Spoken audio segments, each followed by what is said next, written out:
Last time on Shambly Transdimensional, JT was just signing his life away to STD, the Squad Transdimensional, due to his low predicted survival rate of the dangerous surgery that would have been performed on him otherwise. He is now part man, part dimensional key. He is the barrier between our reality and the infinite multiverse. The opportunities are endless. As JT signed his life away to Squad Transdimensional, he let out a big sigh. The recruitment administrator gave JT a nod of approval and proceeded to whisk herself out of the luxurious office. "Follow me," she cried. JT and Jan followed her to a big room down the hall. It was a cylindrical, futuristic chamber that featured a pod-like metal contraption that sat in the dead center of the room. Jan turned to JT with a glimmer of excitement in her eyes. This is your first mission. When I was a wee pea picker such as yourself, I went on the same journey. Make sure not to mess this up. If you were to die, or worse, lose the key, that indeed would reflect poorly on me. This is the first step for any young recruit. Look over yonder. Therein lies the elastic suit chamber. JT stepped into a large human-sized pod, and after he was in, the doors sealed him in, and the chamber was hermetically sealed. JT stepped into a large human-sized pod, and after he was in, the doors sealed him shut. From the top of the chamber, a mysterious ooze came and flowed onto and around Jimmy's form, fitting him perfectly. The ooze thinned, and the janitor was able to see JT again through the fluctuating rainbow hues of a bubble-like protective layer. The doors opened once again, and a newly bubble-suited JT came out and asked, "So, why is it that I'm now covered in solidified ooze?" For your protection, son. When traveling through dimensional wormholes, you need to take some measures of control. This suit has the best qualities of strong and stretchy. The plastic is especially made for this buoyant purpose. We don't want the experiences of transdimensional travel to penetrate you and create even further complications. So the use of this suit will inflate my chances of survival? Will it extend my lifespan? Of course. Now, Dr. Testificate MD, if you would you please turn on the portal? Yes, of course. On the opposite wall, there stood a giant ring of mysterious metal, with many a cord and cable attached, and as the doctor pulled levers and spun dials to and fro, the middle of the ring filled with an unknown substance that shimmered like the surface of water, only this was standing upright on the wall. The janitor repeated the process JT himself underwent, giving her a protection against the elements. JT stood before the portal and opened his mouth to ask if it was really safe when he felt a hard jab in the back, pushing him bodily through the portal. Blah! JT then ate a nice faceful of dirt upon impact from his tumble through the anti-gravitational void between the planes.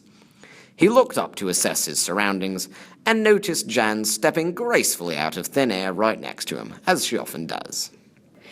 You haven't appreciated the good, delicious, nutritious qualities of pure grade A Sipsco dirt as I have, but if I had to hazard a guess, I'd say that it is nearly as tasty as a delicatessen served in Dimension 13.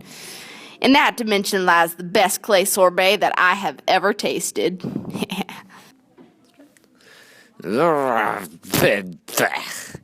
I have never attempted to be a cow before, but I suppose today is a time for all sorts of firsts. Where are we?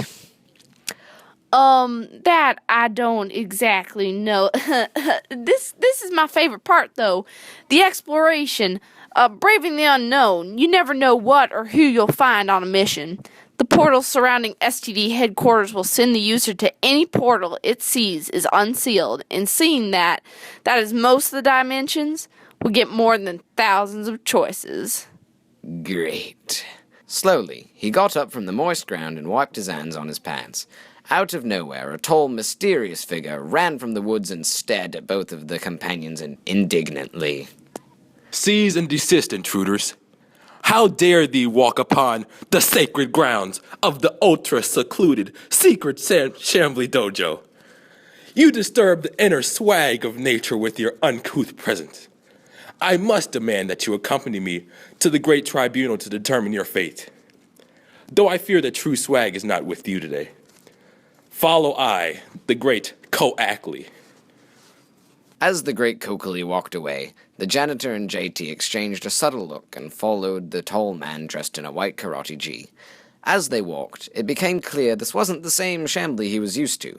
First of all, he didn't remember Chambly being in a bamboo forest, nor did it look like a large series of pagodas. They finished their approach on a path of uneven stepping stones right up to the front door of Chambly. The double doors automatically slid open when they drew near. The man known as Coakley led them down a labyrinth of hallways and classrooms. The paper walls were a stark contrast to the automatic doors and electric lighting, but it made an interestingly old feel to the place, making it feel truly more like a dojo than a mundane school. They passed several classes of students. Some were standing in various fighting stances, changing as their instructor called for. In others, there were padded floors, where students sat in meditation, and others where they sat at desks doing written work. JT didn't really know what to make of the school, but before he could give it much thought, the mismatched trio arrived at their destination. It was a circular chamber in the middle of which 2 chairs sat facing a desk, curved to wrap around the center chairs to make a near semicircle. The curved desk had 4 chairs on the opposite side, 2 of which were occupied. Coakley seated himself at another. At the final vacant seat sat upon the desk a small but cute Buddha statue. The Coakley gestured for JT and the janitors to sit.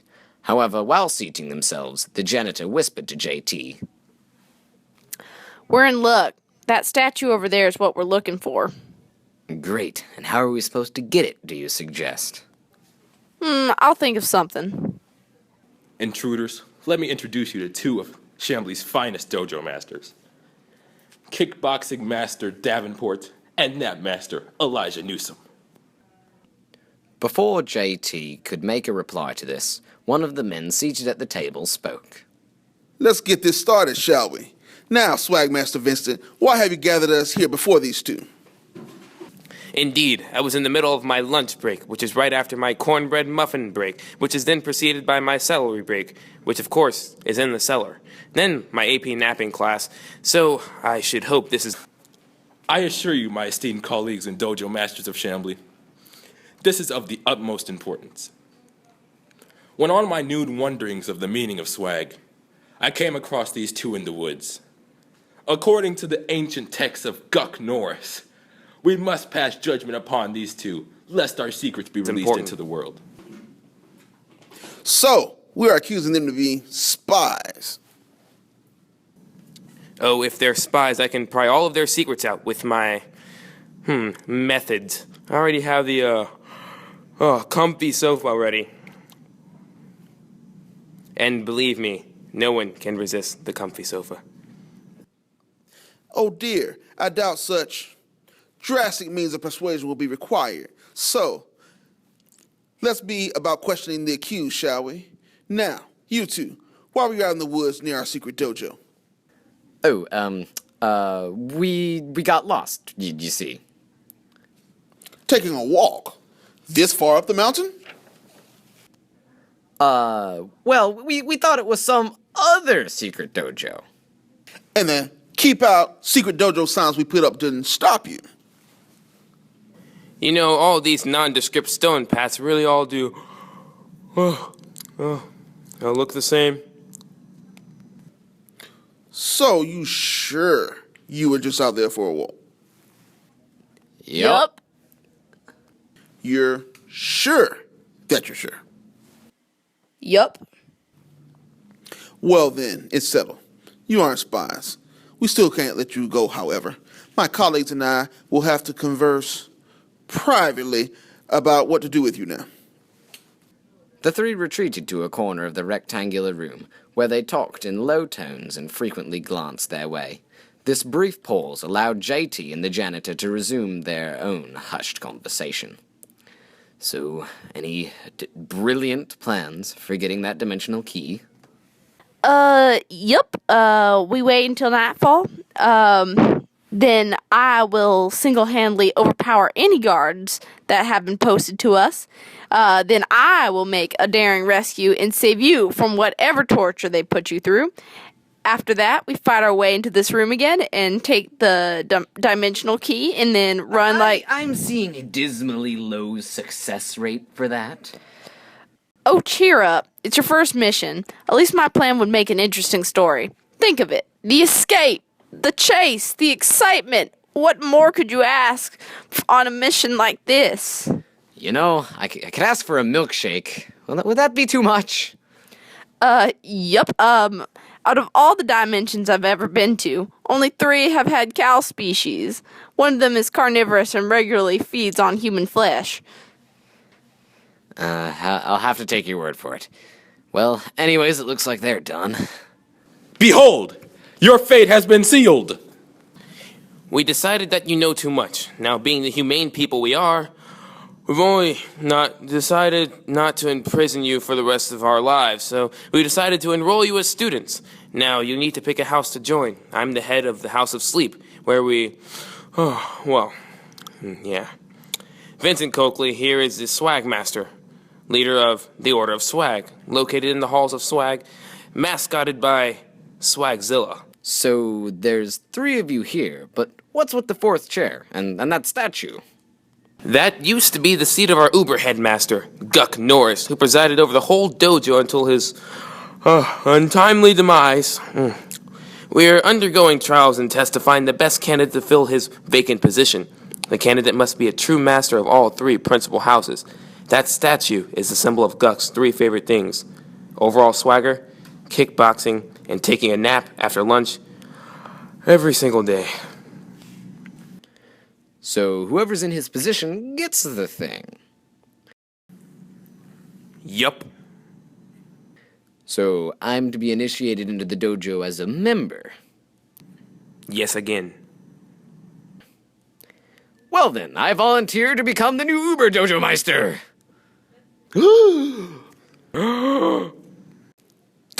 This is surely against the rules. Bring it on. To be continued.